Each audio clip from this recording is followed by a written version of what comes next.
Bonjour, bienvenue dans mon émission qui s'appelle Parler avec Saba. Je suis Saba, je suis ravie de vous accueillir dans une émission où l'on va aborder des sujets, des faits divers. On va pleurer, on va rire, on va quotidiennement aborder des situations qui nous concernent en fait tous et toutes. Avec moi aujourd'hui, nous avons Sarah qui est coach en couple et qui est ma collaboratrice et qui est directrice de communication.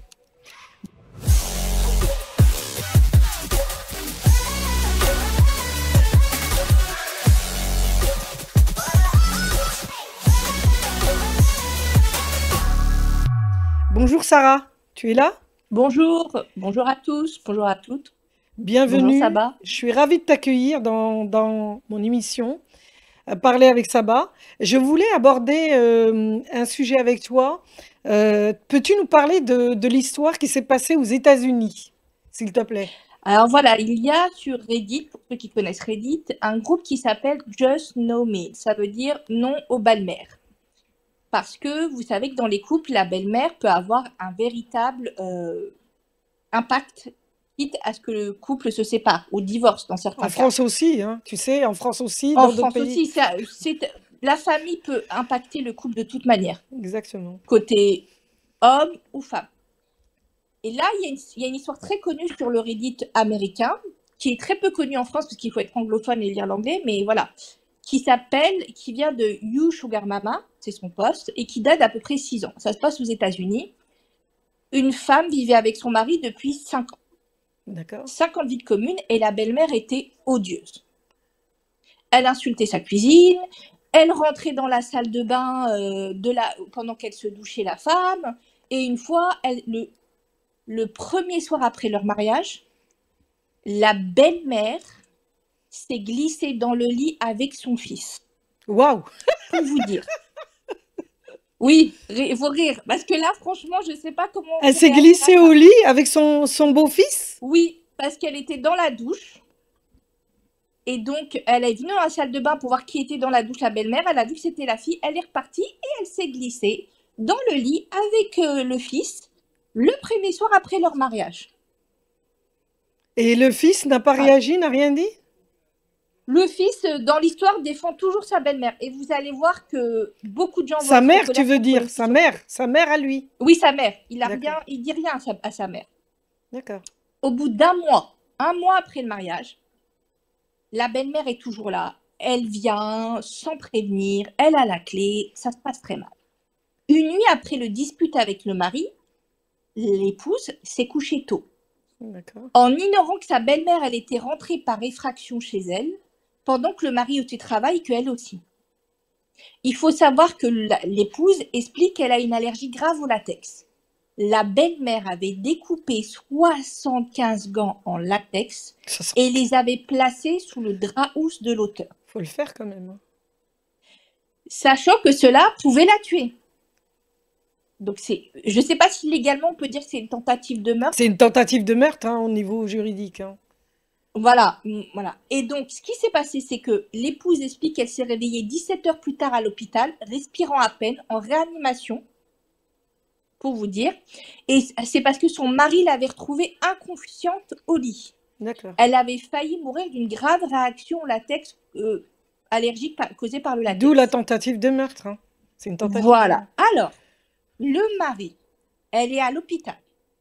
Elle se remet de ça. Elle est juste réveillée.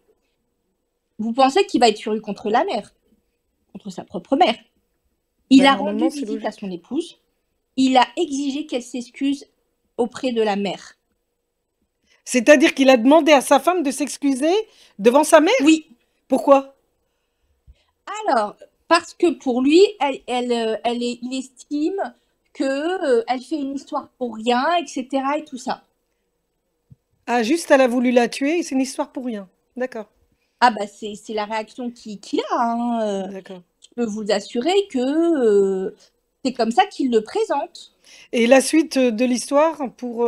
Ah bah la suite de l'histoire, elle est costaud, hein. Sachez qu'elle s'était à l'époque mariée elle s'était mariée le 25 février, 25 janvier, elle a fait annuler son mariage le 20 février. D'accord. C'est-à-dire qu'elle a fait, voilà, elle a fait annuler le mariage, hein, parce que bah, c'était plus possible. Et c'est pour ça qu'elle explique comment elle a fait annuler ce mariage, à cause de quoi. Et je peux vous dire que la belle-mère, elle Et est elle quand a même été poursuivie, graciée. la belle-mère, ou pas? Oui, elle a été poursuivie, la belle-mère. Je peux vous dire qu'elle a été poursuivie sur la suite de l'histoire, je vous explique. Donc, ce qu'elle fait, l'épouse, c'est qu'elle prévient le personnel de l'hôpital pour interdire l'accès à son mari, parce qu'il a failli l'agresser dans la chambre. D'accord. Elle OK. fait appeler la police et elle dépose plainte contre lui. Après cet incident qui est affreux, elle décide de faire annuler le mariage. Je Parce rigole, que mais le mari, c'est pas risible, hein, je suis désolée, hein. estimant que son mari, il n'avait pas réussi à la protéger, elle a porté plainte contre sa belle-mère Mmh. pour tentative de meurtre avec l'aide de son avocate. Ils D'accord. ont fait une action en justice qui a fait arriver une arrestation concernant cette femme.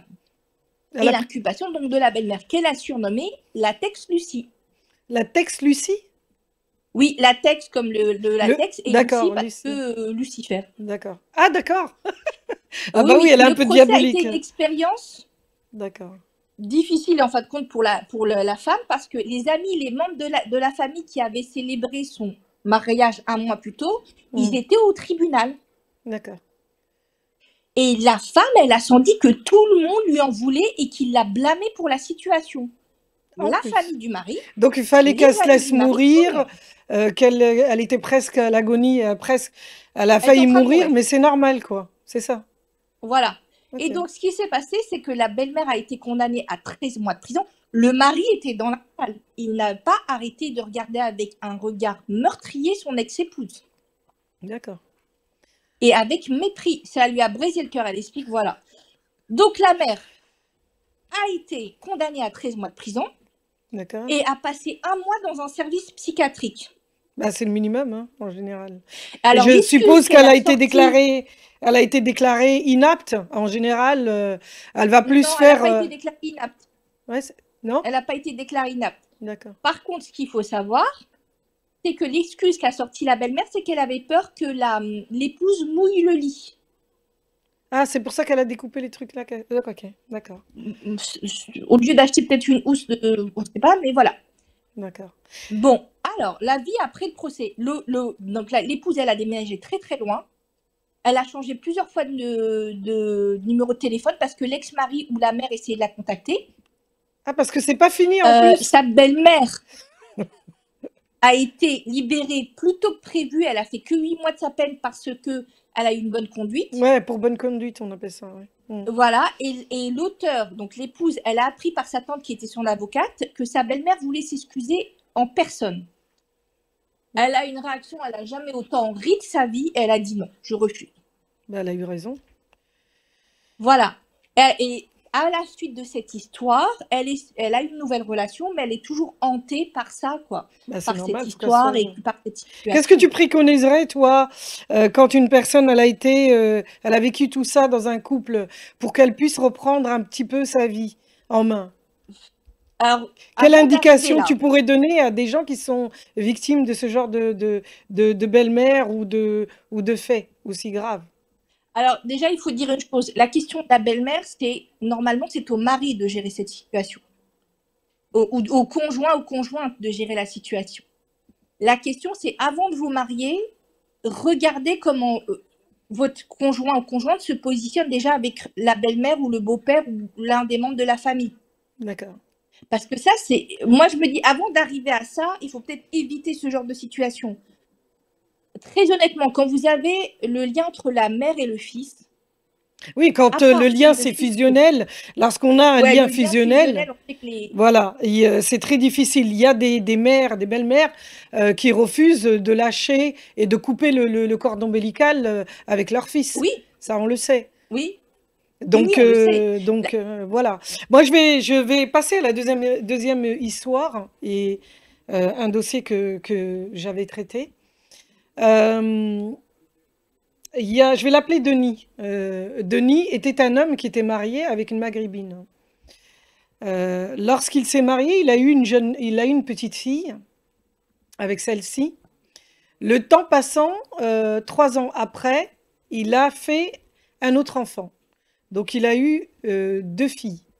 La petite fille grandissait et Denis voyait que sa fille ne lui ressemblait pas. Il a pris un cheveu et il l'a envoyé en Angleterre pour faire un ADN. Il s'avère que l'enfant, comme il pressentait que ce n'était pas la sienne, n'était pas de lui. Lorsqu'il a raconté, il a demandé des comptes à sa femme, son épouse lui a dit, tenez-vous bien,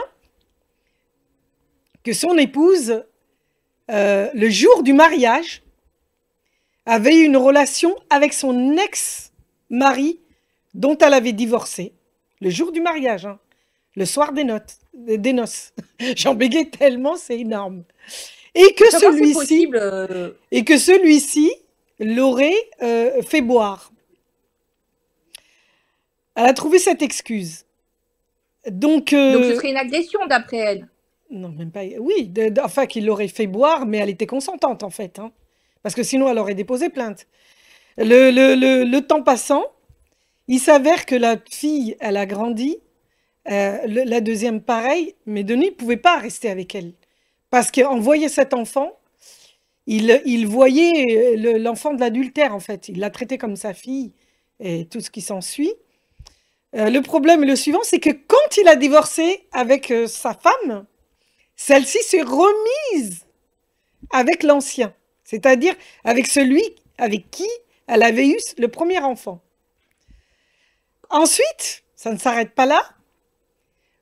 Malgré que Denis payait les pensions alimentaires pour les deux, elle a trouvé le moyen, avec son nouveau conjoint, de retirer les droits parentaux à l'enfant. Alors que l'enfant lui-même, il était elle portait son nom, l'enfant portait son nom, etc. Il est passé avec... À Denis, elle a retiré les droits parentaux elle a retiré les droits parentaux à Denis et elle est passée devant le juge. Et celui-ci a donné juste un droit de garde, etc. L'enfant... Mais ça veut dire qu'elle a fait reconnaître... elle a fait reconnaître par son nouveau mari, l'enfant. Donc, en fait, Denis... Oui. Et il est donc censé toujours payer le droit de la pension alimentaire. Il paye la pension alimentaire. Exactement, il paye la pension alimentaire. Il la voyait tous les 15 jours. Bon, maintenant, la fille, elle a quand même 20 ans. La deuxième, elle doit avoir 16 ans à peu près, ou 17 ans. Le problème est le suivant, c'est que Denis, lui, au niveau psychologique, il s'en est pas remis.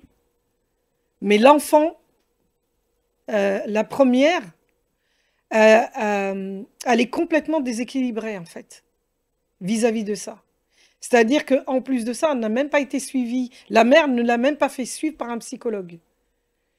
Donc, ils ont été obligés, à force qu'elle faisait plein de bêtises à l'école, elle a été obligée d'être, par la suite, encadrée par les services, en fait, les services sociaux, etc. Mais il n'y a pas que ça, c'est que même la deuxième fille, elle a eu des séquelles de ce problème-là. Voyant ce que sa mère a fait à son père, et en plus de ça, oui, elle était obligée de vivre avec le beau-père, ça a été une catastrophe. Je sais que tu es accompagnée aussi des enfants. J'aimerais savoir ton avis par rapport à ça au niveau psychologique. Alors, moi, je vais poser la question, est-ce que cette mère, ne serait-ce qu'une fois, a pris la responsabilité de ses actions en parlant avec ses enfants ou auprès des services sociaux? Ah non, mais elle ne parle pas, elle. Elle a laissé le père... C'est-à-dire qu'elle vit... Le problème est le suivant, c'est qu'elle vit avec le nouveau mari, mais elle s'occupe de rien. C'est-à-dire c'est Denis qui prend en charge les 2 filles. C'est-à-dire elle a pris ces 2 filles comme si c'était des paquets. Ils sont chez elle, mais elle ne s'occupe de rien. C'est Denis qui s'occupe. Et qui s'occupe au quotidien, d'après toi, d'après ce que dit Denis, des filles? C'est le beau-père? Non, c'est par elle-même qu'elle enfin, ils s'occupe s'occupent eux-mêmes. Hein. C'est les filles qui s'occupent d'elles-mêmes eux-mêmes. Alors, il faut poser une question très honnête. Ils ont un éducateur, c'est ça que je cherchais comme terme. Ils ont un éducateur. Voilà. Est-ce que la mère a été déjà évaluée par un psychologue? Ah ben non, elle se sent pas responsable, elle. Elle, tout va bien pour elle. Mais ça veut dire que de A jusqu'à Z, cette femme a généré une situation de maltraitance sur Denis. Mmh. Elle est revenue avec un ex qui l'avait quittée, on ne sait pas la teneur de l'histoire.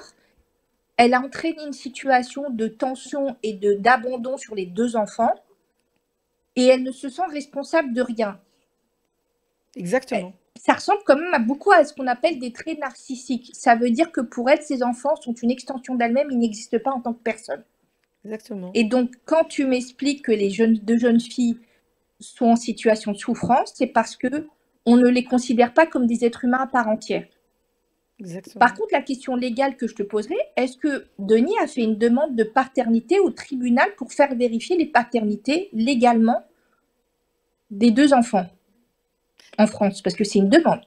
Non, je te dis, en fait, c'est que tout simplement, quand il a eu le malheur de dire à son ex-femme que son enfant, le premier, n'était pas de lui, vu l'ADN, elle a gardé ça. Et quand il l'a quitté, elle en a profité pour donner justement les droits parentaux au nouveau mari. Donc, elle a usé de cette information Bah oui, pour elle le a retourné la destituer de ses droits. situation. Et pour se venger. Mais, honnêtement, je vais te dire une chose, je pense que cette femme a généré une situation de mal-être inimaginable pour tous les acteurs, excepté le beau-père. Je ne suis pas sûre, du peu que j'ai d'informations, qu'elle considère Denis, les 2 filles, comme des êtres humains. Je pense qu'elle a fait des enfants pour faire des enfants. C'est clair, il y a... De ce qui est décrit, parce que faire tromper la nuit de son propre mariage avec l'ex-conjoint, et je ne sais même pas ce qu'il faisait d'ailleurs sur ce lieu de mariage-là, parce qu'il a dû être invité. Et si on reprend les choses, pour moi, ça démontre d'une chose, le manque d'empathie, le manque d'humanité et le manque de compassion. Exactement. Parce que qu'elle l'ait trompé plus tard, Denis, mais le soir de la nuit de noces, c'est très symbolique. Ça veut dire que clairement, dès le départ, cette relation, elle n'avait aucun respect pour cet homme et cette relation. Ça, je suis d'accord. Pour elle, c'était soit une question financière, c'est exactement ça. confort. C'est exactement ça, puisque Denis avait beaucoup de moyens et sa mère aussi. Elle était à la retraite, Voilà. mais elle avait un grand poste. Et donc, c'était plutôt tout ce qui était pécunier qui l'intéressait plutôt qu'autre chose. Donc voilà, donc c'est une relation pécuniaire. Par contre, on pourrait croire que parce qu'elle a une relation pécuniaire, elle pourrait aimer ses filles, surtout que la première venant de l'ex-conjoint. Donc, comme il y a une histoire d'amour, qu'elle aurait pu s'aimer. Mais elle aime personne, excepté l'ex-conjoint et l'argent. Exactement. Il y avait une deuxième aussi histoire que j'ai traitée il y a longtemps. Cette histoire m'a arraché le cœur parce que c'était une femme qui était une jeune femme qui était battue. Parce que je suis porteuse d'un projet socio-éducatif pour les 5 violences reconnues à l'ONU. Je suis la seule qui a fait un accompagnement global au niveau mondial pour les femmes victimes de violences et les hommes aussi. Et cette femme-là, cette jeune femme-là, elle avait à l'époque 21 ans. C'était une jeune maghrébine, mariée avec un maghrébin. Le problème est le suivant, c'est que cet homme-là, il terrorisait tout le monde. Cette jeune femme avait des frères et sœurs, mais les parents n'osaient pas dire aux frères et sœurs ce qui se passait. C'était des gens qui étaient pieux, qui allaient à la mosquée, qui étaient tranquilles dans leur coin. Mais cet homme-là venait même les terroriser jusqu'à la mosquée. La jeune fille avait deux enfants, un de 6 mois et l'autre de 12 mois. Ce qui s'est passé, c'est qu'elle a essayé de se réfugier chez la famille, chez sa sœur. Sa sœur, voyant que l'homme venait tout le temps, il causait tout le temps des histoires, il frappait à la porte, il voulait tout le temps défoncer la porte. Je signale qu'elle a déposé plusieurs mains courantes et plusieurs plaintes. Cet homme n'a jamais été arrêté. Jamais. Jamais. Jamais. Le problème est le suivant, c'est que je n'étais pas là ce jour-là, et c'était le premier jour du Ramadan. Et cette jeune femme a été accompagnée par une amie à moi qui s'occupait des femmes victimes de violences sur Poissy, dans le 78, Keltouma, que j'embrasse très fort, une femme extraordinaire. C'est avec elle que je traitais tous les dossiers en fait, des femmes victimes de violences au niveau juridique. Et malheureusement, elle a cru bien faire, puisque il faut savoir que dans le 78, on n'avait pas d'endroits où ramener les femmes. Lorsqu'on avait des femmes au milieu de la nuit, avec leurs enfants, on était obligé de les prendre et de les emmener soit dans le 93, soit dans le 94. Lorsqu'on demandait aux institutions dans le 78, qui est quand même le département le plus riche, on nous disait Oui. qu'il n'y avait pas de problème, on n'en avait pas besoin. C'est suite à cette histoire-là qu'on s'est battu, en fait, et nous avons été à l'origine, moi-même et Keltouma, les femmes de Haute-Poissy, pour créer le centre de 50 ans en Yvelines, avec les acteurs locaux. Cette histoire m'a arraché le cœur dans le sens où cette jeune femme a été ramenée le premier jour du Ramadan, je m'en souviendrai, c'était au mois de juin, en 2013, il me semble. Ah oui, quand Elle même. l'a ramenée au centre d'aide sociale. Elle pensait, Keltouma, que l'assistante sociale qui était là, la directrice, allait aider cette femme et que ses enfants, elle et ses enfants allaient être protégés ou simplement être dans un hôtel, etc.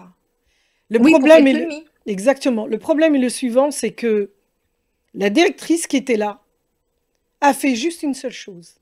Elle a récupéré les enfants de 12 mois, 6 mois, et elle a mis dehors la jeune femme qui était elle-même victime. Lorsque je suis arrivée, et j'espère qu'elle va me reconnaître, cette dame, cette directrice, j'ai tout fait pour qu'on lui rende ses enfants. La directrice en question, elle avait refusé. A refusé. Sur Elle a quelle, dit sur quelle qu'ils étaient base déjà... légale? Sur les bases, en fait, ils estiment que lorsqu'il y a une maltraitance en France, d'une femme, d'une mère et des enfants, de mères, en fait, dans le couple, ils estiment qu'on doit protéger les enfants. C'est-à-dire, on ne protège pas la mère Oui, à l'époque, en et les 2013. enfants. On protège simplement les enfants en les retirant.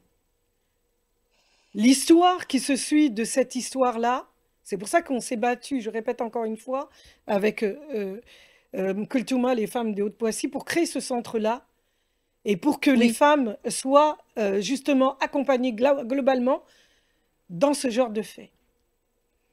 Ces enfants ont été retirés, ils ont été placés.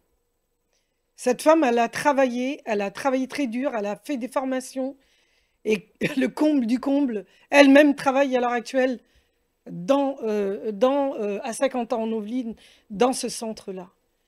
Il a fallu qu'elle fasse des pieds et des mains pour récupérer ses enfants. Mais dans l'état où elle les a retrouvés, je vous explique même pas. Les enfants, l'enfant de 6 mois, de 12 mois, ont été abusés. Je répète bien, abusés. Je ne m'occupe jamais du problème de l'ASE et je ne parle jamais de ça. Mais puisqu'on parle des choses, des histoires difficiles, j'aimerais avoir ton avis là-dessus. Pourquoi, à l'heure actuelle... Moi, connaissant très bien l'ASE, pour différentes raisons et surtout qui a travaillé sur des dossiers dessus, j'ai vu des choses et je ne donne pas la teneur des dossiers où moi je n'étais pas d'accord avec certaines positions de travailleurs sociaux. À l'heure actuelle, il y a beaucoup de scandales et je suis très étonnée sur l'ASE parce qu'il y a énormément d'argent injecté.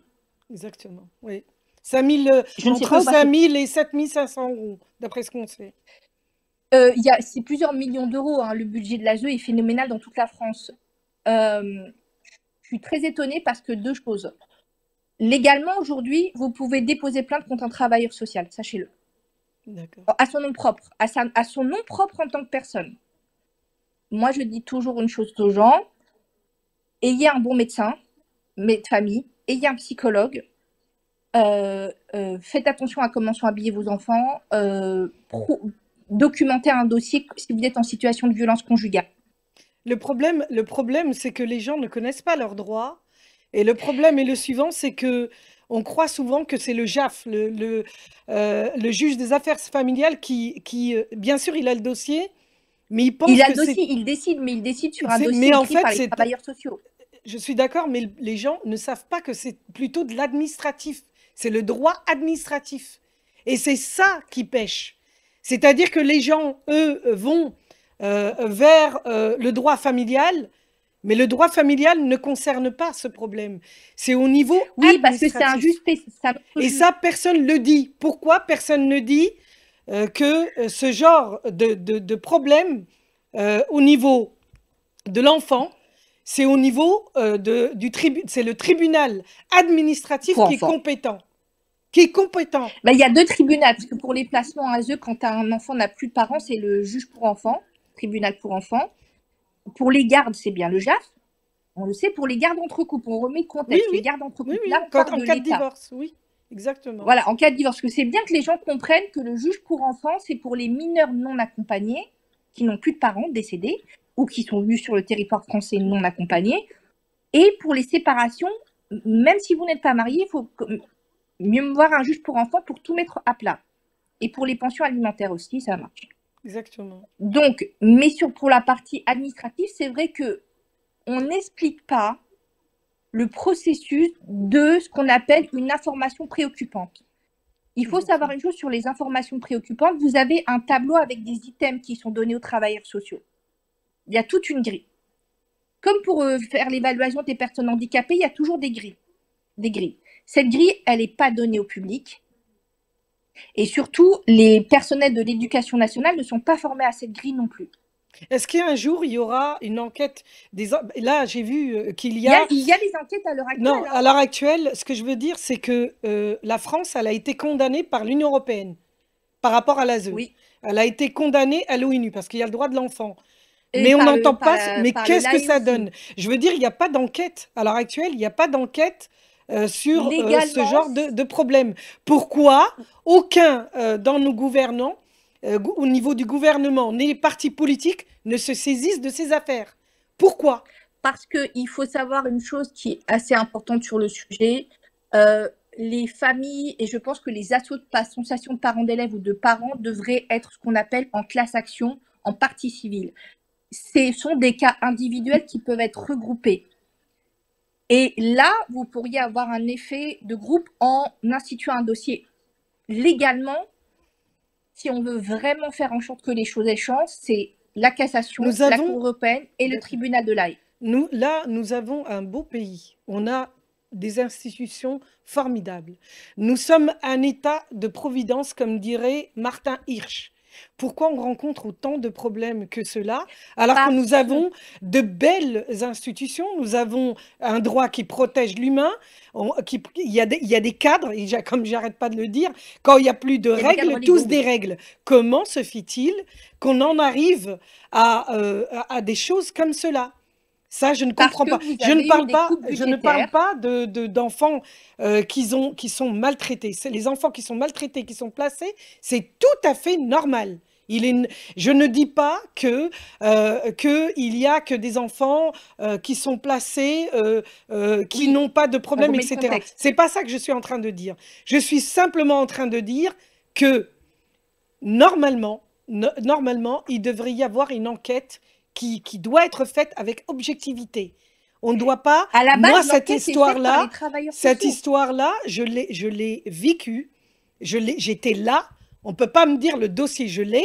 On ne peut pas me dire que j'étais pas là, que c'est pas vrai, etc. Je suis témoin et je peux que témoigner dans cette émission-là. Voilà. Ah bah, sur cette histoire-là, moi particulièrement, je dirais deux choses.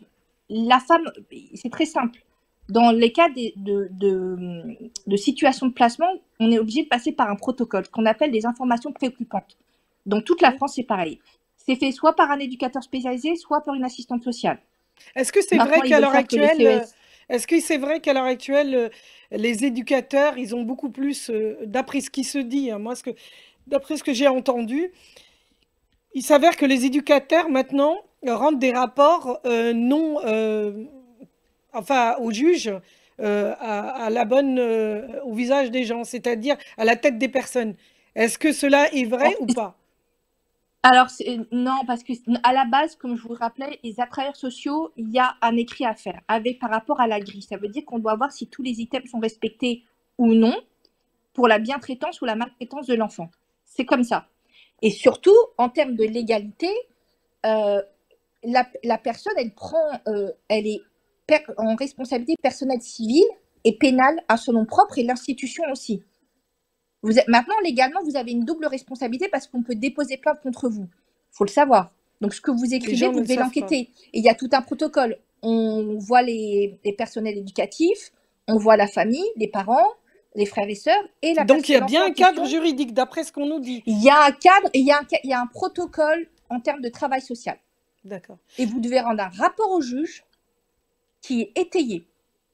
C'est le travailleur social qui doit rendre un rapport au juge. Oui, c'est le travailleur social. D'accord. Et légalement, et je rappelle légalement au niveau des diplômes, au niveau du décret, le seul métier qui est autorisé à la base, c'est assistante sociale de faire cet écrit. L'assistante sociale, dans son diplôme, elle a le secret professionnel, elle a le décret de la signature en son nom propre en tant que professionnelle pour faire une information préoccupante pour un mineur, pour un adulte ou pour un senior. Pas les éducateurs. D'accord. Sur les anciens diplômes, c'était comme ça. Les nouveaux, je ne sais pas. Et les CESF, normalement, elles font que du financier. D'accord. Après, vous avez des cas de signalement qui peuvent être faits à la police. En tout cas, sur l'île de France, sur Paris, ça fonctionne comme ça, qui sont ensuite envoyés au service social. D'accord. Mais comment se fait-il qu'il y a autant de placements comme ça? Je ne voulais pas aborder ce sujet, mais malheureusement, cette histoire-là, elle m'avait Moi, tellement tout ce que je touchée. peux dire sur les placements, je sais que c'est à l'aune du travail social et comment ils travaillent. En tant que professionnel dans le médico-social, parce que ça a été un de mes anciens métiers, je dis une chose, et je vais être très dure, je pense que c'est très bien qu'on remette la responsabilité de celui qui écrit en termes de légalité. Ah, je suis tout à fait d'accord. On est responsable de ce qu'on écrit et Pourquoi? et Parce ce qu'on que avance, bien sûr. au cours de On est au mes regard de années de la loi, c'est travail, comme ça que ça se passe, hein. je rappelle que ça a été, c'est un de mes métiers. Je suis diplômée et assermentée pour le faire, toujours. C'est-à-dire que même à l'heure actuelle, j'ai le droit de faire un écrit social et de l'envoyer au procureur parce que j'ai un diplôme qui va avec. Et ça fait très longtemps que j'ai travaillé dans ce métier. Aujourd'hui, je n'y travaille plus. Je tenais à dire une chose et je le dis de manière très élégante et sans rentrer dans les... Je pense qu'il y a un désavouement de la profession des travailleurs sociaux, déjà. Oui. Les gens qui viennent par passion sont vraiment détruits par les institutions publiques qui vont maintenant ce qu'on appelle vers un travail comme les entreprises dans le privé américain, ce qui est très grave, et on perd l'humain. D'accord. Aujourd'hui, la politique du travail social, c'est le New Management public, ça s'appelle comme ça. Hein. Et ça veut dire qu'on vous demande de tout minuter votre travail, de faire du rendement sur l'humain. D'accord. Croyez-moi, une chose, c'est que ça s'impacte sur l'ASE aussi. Les gens sont sous-payés, les gens ont des dossiers monstrueux, des situations pas possibles, et il n'y a pas de travail en corrélation pour suivre aussi les parents, pour les aider, entre l'ASE et les services sociaux publics. Aujourd'hui, les métiers du social sont extrêmement féminins, ils sont extrêmement maltraités. Et vous retrouvez cette maltraitance via l'institution qui s'impacte sur les suivis sociaux. Donc forcément, il y a un impact sur l'ASE. Aujourd'hui, je conseille fortement aux familles qui ont des problématiques de se renseigner légalement, de faire en sorte que savoir une bonne communication avec les familles. Mais aujourd'hui, le social, c'est un métier qui est nécessaire, mais qui est désavoué par l'État. La France est un des pays, comme vous êtes une association, vous avez mis en évidence un problème social dans votre département. Normalement, ce problème aurait dû mettre en évidence par les services sociaux, par un diagnostic social de terrain, pour dire nous avons une problématique de violence conjugale sur le 78, nous avons besoin de ça. Ce qui n'a pas été fait. Et c'est clairement ça. Vous parlez de l'État-providence, il faut savoir une chose, que le social et les aides sociales qui permettent à une tranche de la population qui est en des situations de vie difficiles de survivre, on n'est pas sur de l'accompagnement pour rendre autonome, on est sur de l'assistanat et de la maintenance dans la dépendance. Et moi, je peux vous le dire parce que ma façon de travailler a beaucoup dérangé. Moi, je l'assume très bien. Parce que moi, j'étais dans une vision très canadienne des choses. J'ai dit toujours aux gens, je vous vois pour vous accompagner, mais je veux que vous puissiez vous en sortir. Exactement. Et une phrase que j'ai toujours dit à tous mes suivis, même quand je faisais de l'ASE, qu'est-ce que vous voulez pour vous? Aujourd'hui, en France, On ne fait pas ça. Les familles sont abandonnées. On les maintient dans un état d'assistanat. Et vous avez 20% de la population qui ne demande pas d'aide financière ou d'aide sociale. On a très peu de financement de CMPP. Les jeunes mères sont très isolées. Les situations de violence conjugale ont des suivis très complexes. Les financements sont très peu là. Et vous avez des familles d'accueil qui sont extrêmement maltraitantes, qui sont maintenues. Exactement. Sur Et ces ça, c'est belles la paroles, vérité. on va clôturer l'émission. Je te remercie d'avoir été mon invitée. Merci. Merci infiniment, Sarah, de m'accompagner, de m'avoir accompagnée dans cette émission. Je voudrais vous dire que c'était pas prévu d'aborder ce sujet, mais cette émission, j'ai voulu qu'elle soit humaine, qu'elle soit de proximité, qu'elle soit différente. Et que je vous ai dit, on va rigoler, on va pleurer, on va rire, mais ça va être des sujets qui concernent nous tous. Je vous remercie de nous avoir suivis dans mon émission Parler avec Sabah. Je vous retrouverai bientôt dans de nouvelles situations, dans de nouvelles émissions. Et je vous dis à bientôt. Au revoir.